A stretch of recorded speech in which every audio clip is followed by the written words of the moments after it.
When I was younger, I used to like to write scenarios and, little plays. I come from the theater, so directing really came. I've directed in the theater, but it really came out of wanting to tell my first story, which was a play too, which I collaborated with a good friend of mine, Brandon Cole. I wanted to tell a story, and then once I made a short of it, and then I did it as a play 3 different times, and then a short, and then a feature. And it's something actually I'm more and more interested in doing. And if I could, I would do it, much more. And I'm going to try to do it some more now.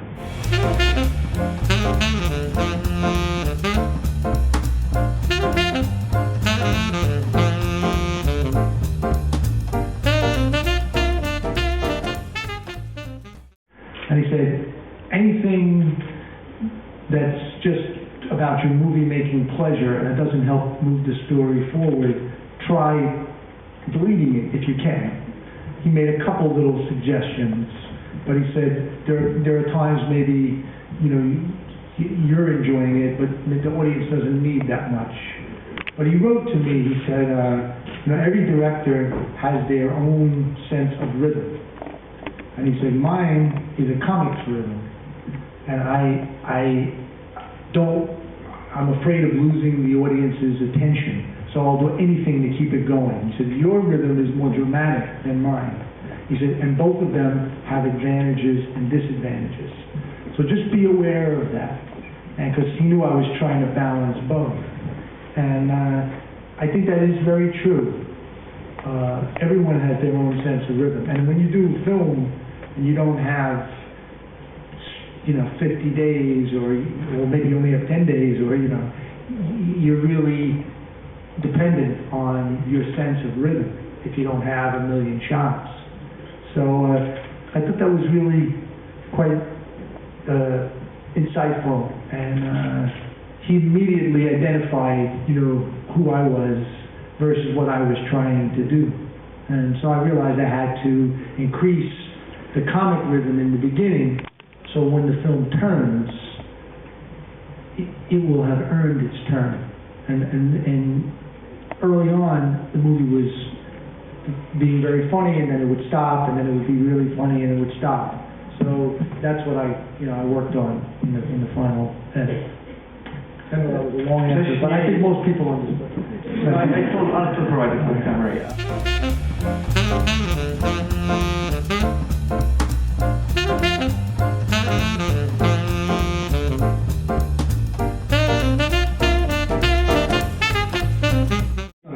Book, and Marco was the operator, and then Pasqualino De Santis was the DP, and then he died in the middle of the film, and Marco took over, and we've become very good friends, and Marco shot the Passione with me.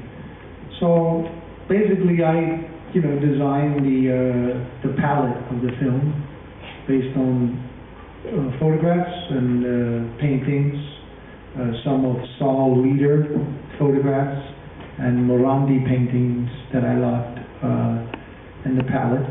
And I kind of, designed the initial attack of all the scenes, but if Marco had ideas, we would discuss it, and I would let him, try things. But it was pretty much, we decided beforehand, and then we would change things as needed be. But we work very well together. We have a similar sensibility.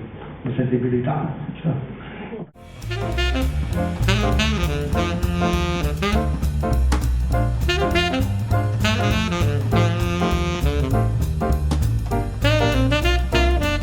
So I was walking, if she needed to listen to something in her ear to get, be emotional, I told them, put something in her ear. But I put music on a lot, and then I would shut it off, when the people were talking. But if there were scenes of just on the street, I'd play that to get people in the mood. And even the dolly grip, if the dolly grip has the music, he's just not going, he's going to the music, I learned that from Peter Weir and Francesco Rosi. And at the end, it should look easy, but it's very hard. It was hard in the editing to get that, to get that kind of thing. And I think, maybe it's not perfect, but I think we got pretty close to it. Because when you're in your room, you're in control. You can do anything. But every little thing helps. References help. The right costume helps. My biggest fear was the wig. Because if you have a bad wig, the whole movie would have been sunk. So I went to the place and I told the lady, "Give me your best wig." And Vanessa wasn't around, and she brought this wig, and it had highlights in it, and it has the kind of haircut which I associate with Julie Christie in Shampoo, the movie Shampoo, which I have a thing for. And I put my hand in the wig, and I said, "Oh my God, this is perfect." But I didn't know how it would look on Vanessa. But when Vanessa put that wig on, I had the first inclination of saying, "I think we may have a movie." Because it looked perfect on her. You can't even tell it's a wig, and it was very attractive on her.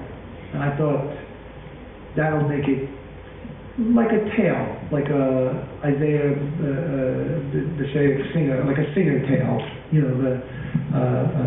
He writes these short stories, and so you try to have a delicate touch. Marco has a delicate touch, and the production designer, Lester, and Donna, the costume designer, we wanted to be all organized, but we weren't fighting each other. That the costume can stand out in front of the wall, and the wall can almost be like a painting sometimes. So whenever we could paint, that was helpful.